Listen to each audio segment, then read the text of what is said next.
Welcome to the Kansas City Fringe Fest. I'm Lonita Cook and I'm here with Erin Muenks. You are a dancer? Mm-hmm. Tell me a little bit about what you do.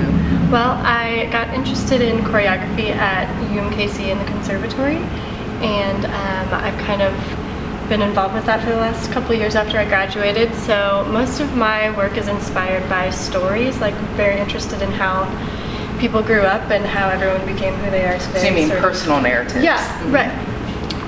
So I usually just sit down and talk with people about their stories, and if I find a particularly interesting person, then I sit down and chat. So you're kind of a documentarian through dance. Yeah. And then a couple of stories I adapt into movement, and that's what inspires most of my choreography. So. Wonderful. So you do have a piece in the Kansas City Fringe Fest this year. Mm-hmm. Tell me about that piece. Well, it's titled Erin Muenks, a choreography showcase, because it started out as being just all the pieces that I have in my rep so far, and it's kind of morphed into a new piece. So it's a collaboration with Luke Rocha, who's a visual artist, but he's actually doing music for this piece. Awesome. So he's gonna have a couple turntables and put the different records on. So is it kind of like a hip hop, or no? It's what style? It's kind of like classical records, but they sound a little odd. They're kind of like abstracted. I don't know how to explain. So what do you call that?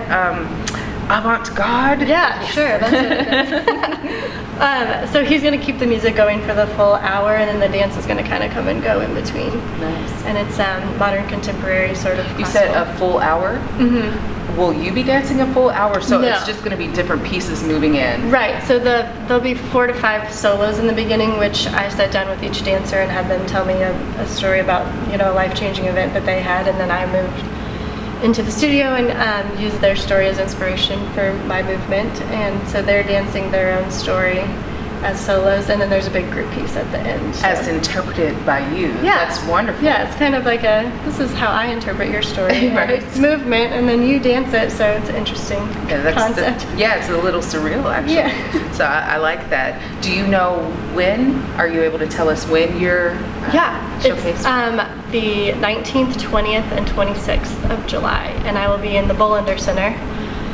with the Kansas City Ballet, where they have their school. Wonderful.